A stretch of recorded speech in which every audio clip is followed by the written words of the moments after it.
बांग्लादेश में आगजनी और भीषण हिंसा के बीच हालत बेकाबू हो चुके हैं। इसी बीच बांग्लादेश में तख्तापलट हो गया है। देशव्यापी कर्फ्यू को दरकिनार करते हुए प्रदर्शनकारी सोमवार को बांग्लादेश के कई इलाकों में मार्च के लिए इकट्ठा हुए थे। प्रदर्शनकारी बांग्लादेश की प्रधानमंत्री शेख हसीना से इस्तीफे की मांग कर रहे थे, तो वहीं आज शेख हसीना ने अपने पद से इस्तीफा दे दिया और देश छोड़ भारत आ गई हैं। नमस्कार, आप देख रहे हैं पंजाबकेसरी.com में सत्येंद्र शर्मा। बांग्लादेश में छिड़े हिंसा के दौरान प्रदर्शनकारियों और सत्तारूढ़ पार्टी के समर्थकों के बीच झड़पें शुरू हुई, जिससे देखते ही देखते भीषण हिंसा का रूप ले लिया। माना जा रहा है कि बीते दिनों बांग्लादेश सरकार की ओर से कट्टरपंथी दल जमात इस्लाम पर लगाए गए बैन के कारण ही छात्रों का यह प्रदर्शन हिंसा में बदल गया। प्रदर्शनकारी इतने उग्र हो गए कि उन्होंने सरकारी संपत्तियों को आग के हवाले कर दिया और पीएम हाउस के भीतर घुस गए। तस्वीरों में प्रदर्शनकारियों को पीएम हाउस के भीतर घुसकर मौज मस्ती करते हुए देखा जा सकता है। कुछ ऐसी ही तस्वीरें कुछ साल पहले श्रीलंका से सामने आई थी। इतना ही नहीं, कुछ लोगों को बांग्लादेश के राष्ट्रपति कहे जाने वाले शेख मुजीब की मूर्ति पर चढ़कर हथौड़ा चलाते भी देखा गया। दरअसल शेख हसीना सरकार ने हाल ही में जमात इस्लामी, इसकी छात्र शाखा और इससे जुड़े अन्य संगठनों पर प्रतिबंध लगा दिया था।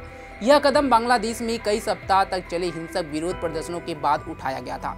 कहा जा रहा था कि सरकार की इस कार्रवाई के बाद इस संगठन शेख हसीना सरकार के खिलाफ सड़कों पर उतर आए हैं। सरकार ने आतंकवादी विरोधी कानून के तहत जमात इस्लामी पर बैन लगाए हुए हैं। कट्टरपंथी पार्टी पर आंदोलन का फायदा उठाने और लोगों को हिंसा के लिए भड़काने का आरोप लगा था। जमात इस्लामी पर प्रतिबंध लगाने का फैसला शेख हसीना की पार्टी अवामी लीग के नेतृत्व वाले 14 पार्टियों के गठबंधन की मीटिंग में लिया गया था। इस मीटिंग के दौरान कथित रूप से सहयोगी पार्टियों ने भी कट्टर पार्टी पर बैन लगाने की अपील की थी। जमात इस्लामी एक राजनीतिक पार्टी है जिसे बांग्लादेश में कट्टरपंथी माना जाता है। यह राजनीतिक पार्टी पूर्व पीएम खालिदा जिया की समर्थक पार्टियों में शामिल है। जमात पर प्रतिबंध लगाने का हालिया निर्णय 1972 में राजनीतिक उद्देश्यों के लिए धर्म का दुरुपयोग के लिए प्रारंभिक प्रतिबंध के 50 साल बाद लिया गया है। जमात इस्लाम की स्थापना 1941 में ब्रिटिश शासन के तहत अविभाजित भारत में हुई थी। 2018 में बांग्लादेश हाई कोर्ट के फैसले का पालन करते हुए चुनाव आयोग ने जमात का पंजीकरण रद्द कर दिया था। इसके बाद जमात चुनाव लड़ने से अयोग्य हो गई थी। बता दें कि जमात इस्लाम का बांग्लादेश में अल्पसंख्यक हिंदुओं पर हमला करने में भी नाम आता है। मानवाधिकार संस्था एमनेस्टी इंटरनेशनल के अपनी एक रिपोर्ट में कहा है कि जमात इस्लामी और छात्र शिविर लगातार बांग्लादेश में हिंदुओं को निशाना बनाते रहे हैं।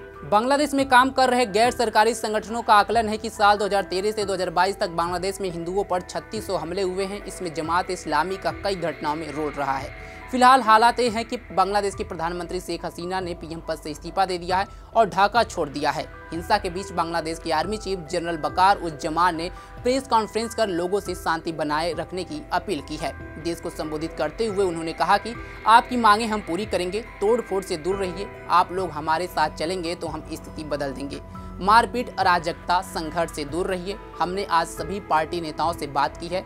उन्होंने कहा कि बांग्लादेश में सेना अंतरिम सरकार बनाएगी, लेकिन जिस तरह से बांग्लादेश में अचानक ये हालात बदले हैं और हिंसा के बीच पीएम का इस्तीफा देना, देश छोड़ करके भाग जाना कहीं न कहीं बांग्लादेश के लिए आने वाले समय में घातक साबित हो सकता है।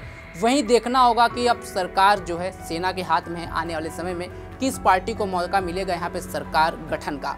लेकिन मौजूदा हालात में देखा जाए तो बांग्लादेश की स्थिति पूरी तरह से खराब है और पड़ोसी मुल्क होने के नाते भारत इस पर लगातार नज़र बनाए हुए है। वहीं खबर ये भी है कि भारत आई बांग्लादेश से अजीत डोभाल जो एनएसए है, उन्होंने हिंडन एयरबेस पर मुलाकात की है। वहीं विदेश मंत्री एस जयशंकर ने पीएम मोदी को बांग्लादेश की परिस्थितियों की जानकारी दी है। देखना होगा कि बांग्लादेश की स्थिति पर भारत की क्या इसमें सूझबूझ दिखाता है और किस तरह से पड़ोसी मुल्क होने के नाते इसमें अपना रोल निभाता है। इस खबर पर आपकी क्या राय है, कमेंट बॉक्स में जरूर बताएं। तमाम खबरों के लिए जुड़े रहें हमारे साथ और देखते रहें पंजाबकेसरी.com। धन्यवाद।